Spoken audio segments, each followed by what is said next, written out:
Hi everyone, my name is Anna. I'm a knitwear designer and obsessive knitter in Alberta, Canada.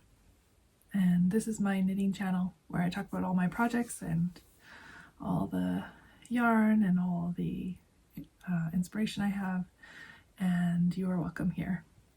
First off, I wanted to share a design that I published in March. It's now April, but in March I published this design. This is the Marin long sleeved version. I released a t-shirt version last fall. This one obviously is long sleeved and has a different neckline. It also has some different stripes. So I used 2 colors for every stripe instead of just one. And then also 2 different yarn types for every stripe. So it's made up of 2 rows of mohair and then 2 rows of a sport weight yarn. It then holds the sport weight and the mohair together for the ribbed cuffs, and the hem is in the main color.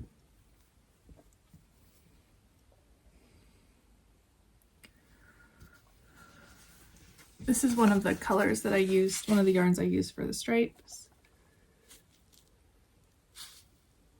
It's Estelle, which is a Canadian company, and this is the sport weight. It's a mix of wool, alpaca, and nylon. It actually feels a little bit like a plant-based yarn, but it's quite flexible to work with, quite elastic. I don't have any of the mohair with me, it's downstairs. And I recommended a Danish yarn for the sport weight. And yeah, it's worked from the top down. So you cast on for the neckline, the start of the front neckline and the back. And oh no, that's not true. This one is done. You cast on the entire neckline and then work short rows while shaping these shoulders. And then you do a certain increase rate here and a certain type of increase so that it's nice and flexible at the shoulders. And then you do a different increase rate along the sleeves and yet another increase rate at the bottom of the yoke. So all of this first portion is done entirely as one piece. The sleeves are done in the round, the body's done in the round until you get to the split hem, where obviously you work it front and back separately. And then at the end you pick up the collar, and it is a double folded collar, so it stands up nice and straight. And the sleeves are quite long. The ribbing itself is very long, a lot of ribbing to work. So if you despise ribbing, this might not be the design for you, but the finished product is worth it in my opinion. It's very wearable, looks a bit store-bought, and yeah, I did a little different stripe color combination there than is typical for me. I usually stick with a lot of neutrals, but I went with something a little bit wild for that one. So that pattern is available on Ravelry and on my website, and I will link it below if you would like to purchase it there. This little number that my mannequin dolly is wearing is the ancient Orchid top. Sorry that it's not focusing. I'll try it. Maybe I'll put my head back here and then it will focus. And that one is a pattern I developed last year, but I didn't release it because it wasn't ready until late into the summer, our summer anyway. So it's been through a round of testing and beta knitting, so it's like definitely ready to go. and it should be released early May or late April, depending. If you have a preference, early May or late April, that would help me out to know that, because sometimes I just get stuck in my head and I can't pick one or the other and can't think of a reason why one or the other, but then I feel like I will mess it up if I picked one over the other. So if you have a preference, let me know in the comments below and that will help me decide. So this one is done with a cotton wool blend sport weight yarn, which is my favorite weight of yarn to work with and also to wear. And it's done from the top down. It has a lace edging, put myself back here, that is worked while you work the straps. So these edgings are not picked up. You actually work them as you go, and then you do the armhole shaping with the edging as well. So it looks very seamless, but it's also really nice because once you're done the top, then you're done and you don't have to go back and finish anything. The bottom hem is a folded hem, so I chose not to do ribbing. It's a very clean look. The back is just a straight back neckline. This one piece here is worked from side to side, and then you pick up the stitches along the bottom to work the back. And again, all these edges are done in one piece. So actually this top starts, you cast on each of these straps and you work it this way. And then you work this little piece, pick up and work this way. And then at the end, you attach those. You can also attach them partway through your project just to make sure that your straps are the length you want, or you can pin them in place and try it on. That's the nice thing about top-down designs, is that you can try it on and see if you're on track to make something that fits you.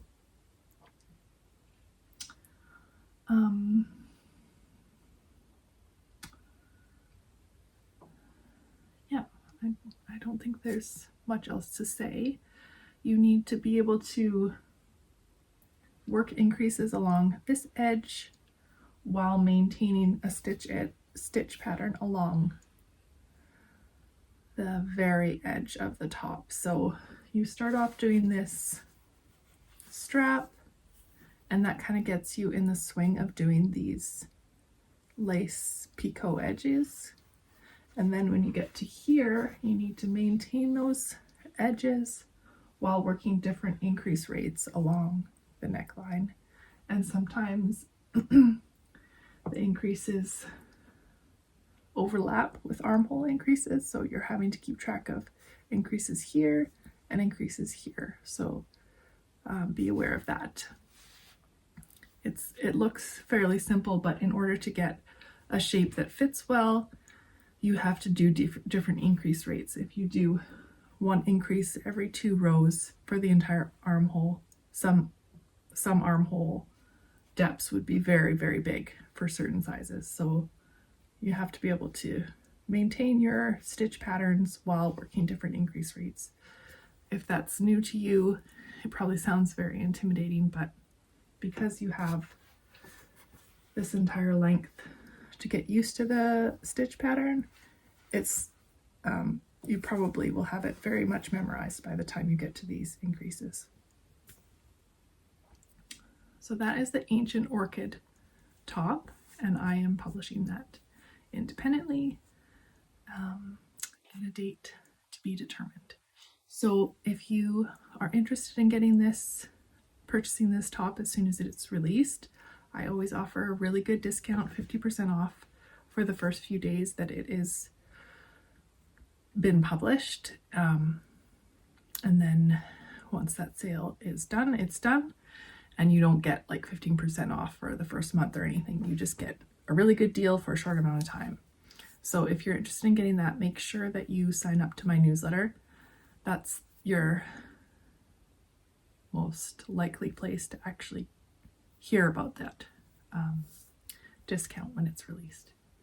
I will have all the links down below in the description box just before the comments there, so you can find out more about this pattern and all that stuff.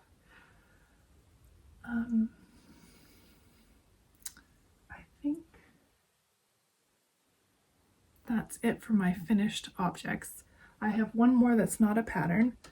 This is a sweater that I designed and knit for my daughter. She is 9. It has a twisted stitch rib and lace pattern. Probably see it better on the back here. So I did this one a little differently than some of my other designs. So I just worked the back panel in a fully fashioned shoulder type way. So I just increased along the back. And then at the end, I picked up the shoulder stitches and did some decreases along those edges to make sort of like a little shoulder cap, and worked the front down and then increased along underneath the armhole. So it's kind of like a set and sleeve. It has sort of a drop shoulder construction, but then because I made the shoulders so narrow and added width just under the sleeves, it makes it more like a set and sleeve. And then I picked up stitches around the armhole for the sleeves. And it's just regular ribbing on the bottom, and this ribbing goes into the stitch pattern. And I found these little buttons at Fabricland, which sadly has gone out of business. It used to be a fabric store across Canada. We don't have that anymore, but they used to have great button selection too. So she chose those buttons for it. Let me see if I can do some up for you. So I finished this up for her, got the buttons on, and then the next day I didn't even suggest that she wear it. I just had it out there done, and she wore it to school that day, which is always like a mom win when you make something for your kids and they actually want to use it. So I planned to make this before Easter, so she had like a little spring sweater to wear for Easter, but yeah, Easter was late this year, so I actually got done with lots of time to spare. So that's that. It fits her perfectly. Probably won't fit her next year, but right now it's like a perfect fit, the length and everything. So I'm pretty happy about that one. It was done in Lana Grossa, which is a Italian, I think it's DK weight. Yeah, that's what I would put it at. It felt like it took forever to do this, mostly because those twisted stitches in amongst the ribbing, like I find ribbing quite meditative to knit, but when you have to stop and twist, so work through the back loop in the middle of ribbing, I did not find that very meditative. So it took forever, especially the parts that were worked flat. Then you have to purl through the back loop. So it did feel like it took forever, but Lana Grossa is a mix of wool and acrylic, and my daughter's very particular about softness of yarn and does not wear anything with any kind of itch. And so I wash this in like a hair conditioner. I use a natural hair conditioner that's made in Edmonton locally by Jack 59. It's my favorite one. And I just like washed, it's a bar instead of like a jar or a bottle. And I just like washed it in the warm water and then soaked this in it. And she says it's okay to wear. So that worked out. And yeah, it's just in white. I don't remember the color name, but whatever the white is, that's what I used. Okay, then I'm just going to share about some of the projects I'm currently working on. This one I put down and I haven't picked back up for a while. It is in this Gepard Garn Wild and Soft. And it's like a light fingering weight yarn. It's very thin. And it's the start of a little t-shirt. It's on a short cord, so I can't really show it too much, but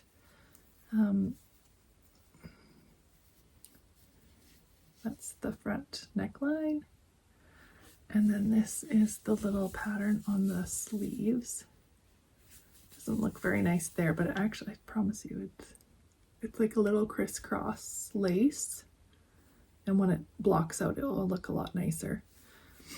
And that will go, oh, I lost all my stitches. It will go down along the sleeves there. Yeah, it's just so slow on these. I think I'm using 2.5 millimeter needles, and it's making a nice fabric, but it's like painful to, well, not painful. Honestly, I find it really comfortable to knit a really thin yarn with really thin needles. The only thing is that I find I lose my stitches easily if I use like slippery yarn with little needles, but it's actually not bad. It's just when you have deadlines and you want to see production in your knitwear design, it gets frustrating to work on these little projects. And I honestly don't know how much of a market there is for designs that have 2.5 millimeter needles for full garments, not socks.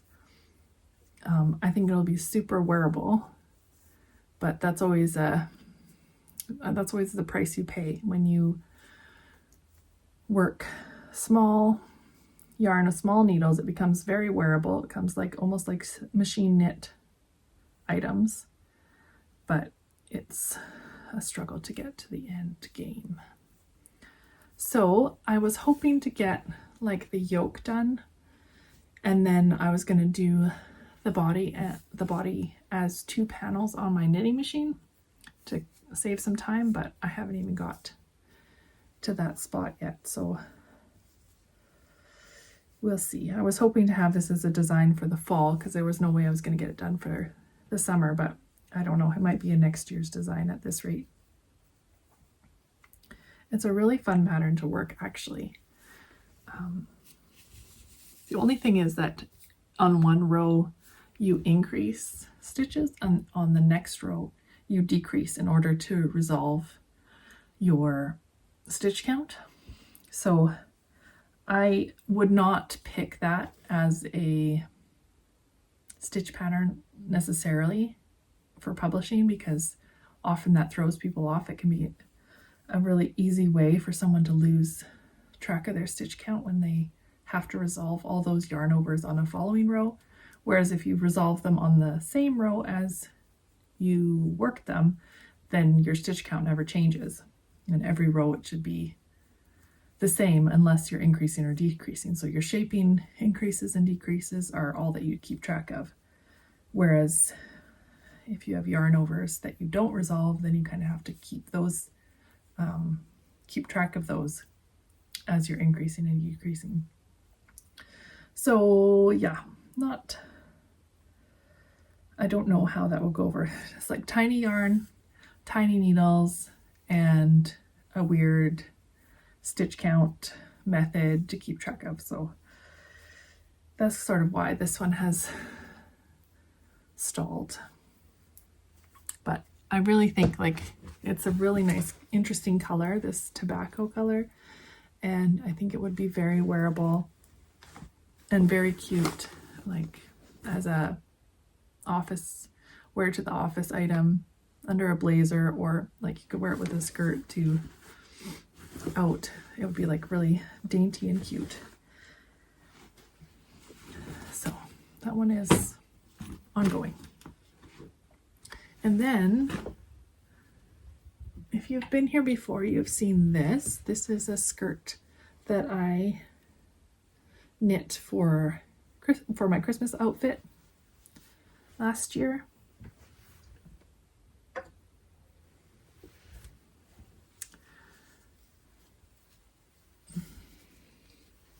It has these cables, and it increased in pattern so that it was cables everywhere. It had a button. There's nothing in this double folded waistband, no elastic or anything like that. And then the ribbing flows into those cables, which is always a nice touch.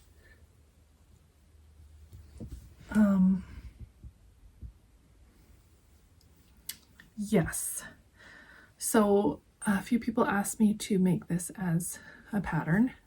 I had a bit of interest from Instagram when I posted it. And so Pasquale, I don't know if I'm saying that right, but they are makers of yarn in Germany, and high quality yarn that's produced sustainably is their goal. And they asked if I would be interested in collaborating on a design with them. And I offered this cable skirt as an option, and they said that they liked it. So I'm doing it in their Tibetan yarn, which is a merino yak blend. It's really, really nice to work with. And I'm making a different sample. So there was some problems with this one because I made it just for myself without a design as its purpose. I didn't do things, like I didn't really think too hard about how I was constructing it. I just did it in a way that I would get the size that I needed, which is not the way to design things. You should be always thinking about, how will this transfer to other sizes? Will I be able to communicate this weird method I'm using? All those things. You should be considering that before you start making a sample. Usually I do a lot of math I'll do a lot of math for a lot of sizes before I even cast on my own sample, just to make sure it works.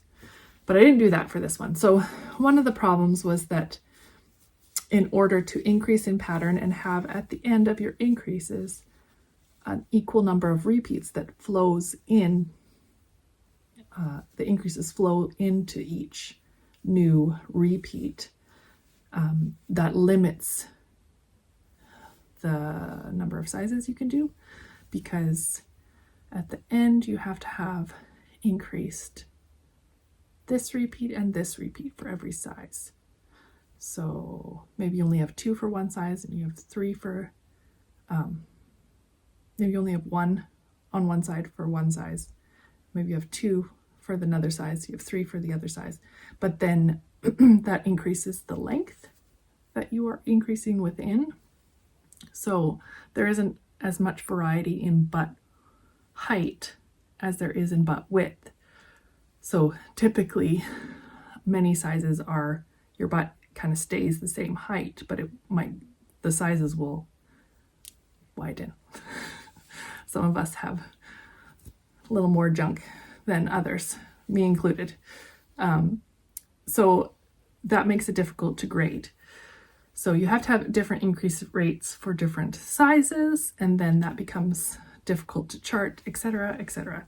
So my solution for fixing that issue is that a lot of ends here. My increase panels are in just 3 by 1 rib. So they do not increase in pattern. So each side has a little increase panel. So the increase panel will be in ribbing, whereas the rest of the skirt is in the cable pattern. And look how pretty those cables look. Another issue I ran into with this one was that I didn't include elastic in the waistband. I used a button, which is fine. It's fine when you first put it on, but this yarn is quite heavy, and as you wear it, let's say you're wearing it for 2 hours, it slides and slides and slides, and then it doesn't have, it's lost its stretch until you wash it again, when it will gain its elasticity back and bounce back to what it was. As you wear it, it stretches out, and then you hike it up, but it's already stretched out to this width, so it will continue to sink. So when I wore it on to the Christmas Eve service, it was basically falling off my butt, and I kind of like had to hold it and hope for the best. So that was not the best design plan. So for this one, I have a double folded waistband again, but instead of a button, I have done nice thick elastic in there. So you cast on, work your elastic waistband.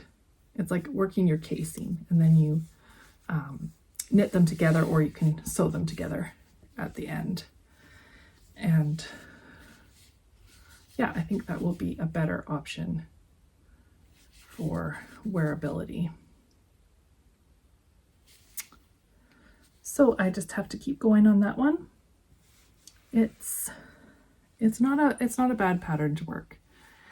It's just like I'm just kind of bored of it now, but there's no increasing or decreasing left. I just have to keep going on it, so I tend to get bored around those times. And it's not like I can just turn off my brain and work stockinette. I still have to pay attention just enough to keep those cables going. I think that is all for my projects, current projects that I can remember right now. I would really like to do a design for a smaller project, like maybe a bag or a hat. Hats are overworked. I don't know if I want to do a hat. A bandana, something small. If you have something that you would love to see me make that's a small accessory type or homeware type item, I'm out of ideas, and I really could use something that has a little bit shorter time frame from the idea stage to the publishing stage. That would really help me out, instead of all these sport weight and fingering weight projects that take 6 months to get from idea to publication. I did forget about some designs. So it's because I haven't worked on them recently. They're designs that I have previously published, but I've gained the rights back to. So there's 2 of them. The first of which is this one, the Villa Vest. I think that's the back. This is the front. So the Villa Vest was a design I published in 2023, but I didn't publish it independently. Taproot magazine, which is an imprint only magazine. You could not get this pattern digitally. Printed it in one of their issues. I thought for some reason that they had rights exclusively in perpetuity for this pattern, and unfortunately Taproot magazine is now out of business. They changed their system of publication into a pre-order type system, and then I guess they decided that didn't work either. So unfortunately, it was a beautiful magazine. I had a subscription to it, and it was lovely, and it's now no longer available.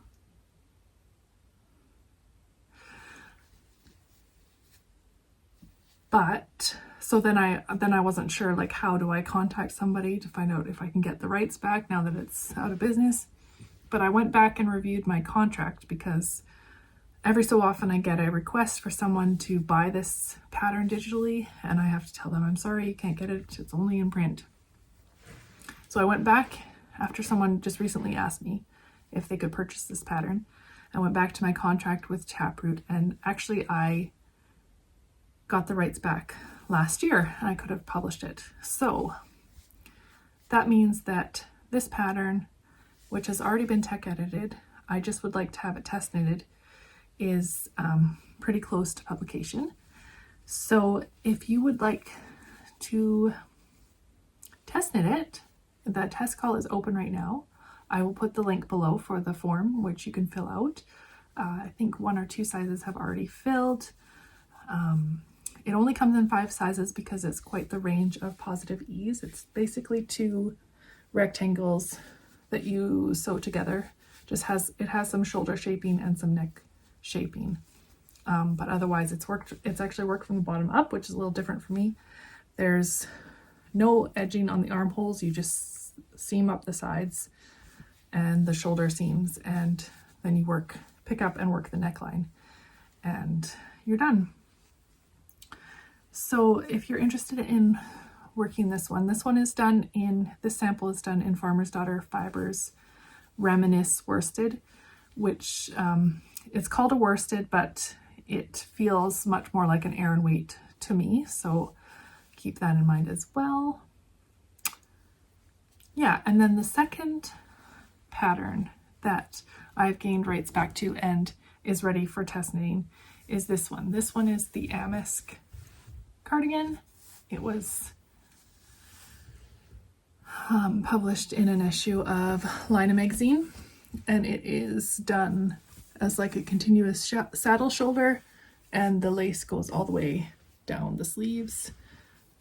It's done in unspun wool, and yeah, so I will not be calling for test knitters for this one right away. I would like to have this Villa vest at least well underway before I call for another test knit. But if you are interested in test knitting future knits like this one, it will be too late for the Villa vest, but make sure you're signed up for my newsletter. All the test calls come through there first, so any sizes that fill up through the newsletter do not get filled up through my Instagram calls. So if you are interested in especially testing any of those mid-range sizes that most of us fall into, be sure to be on the newsletter. And as soon as you get that email, just fill that application out so that you're one of the first ones, because that's usually what I do. Like I give priority to the people who filled it out first. So yeah, it's one of my favorite designs that I made. It's really wearable, and yeah, that unspun yarn makes it warm but thin and light. Okay, I think that is all my designs to share with you, and yeah, back to regular podcasting.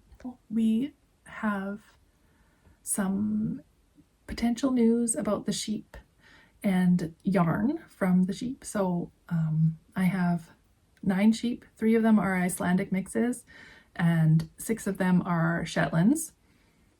I've had them, well, we've had our first original sheep for 3.5 years. The flock has shifted, including a loss last year from stray dogs that broke into our pasture and killed 4 sheep. And then we lost our oldest ewe from old age, we think. She just was passed away one day. So, and then we've had some others that, yeah, there's just been some shifts, but the original sheep that we had, I think we only have 1 of those left, but we got her in 2021, in the summer of 2021. So it's been 3.5 years, and I have sheared them every year, and I have sent wool to mills from every year, and have not got yarn back yet. But there is potential to get yarn this year. Actually, it is one of my primary objectives in my business, is to get yarn this year, no matter how I do it. So I'm determined. But one of the mills that has my yarn is in the process of spinning it, so it might be back soon. I will put a little clip in here showing actually, I will just tell you, I will link my Instagram account below, and you can go on there. I'll link the exact post so that you can go on there and watch it. And there I show a tiny little sample of my yarn and explain that this might be happening this year.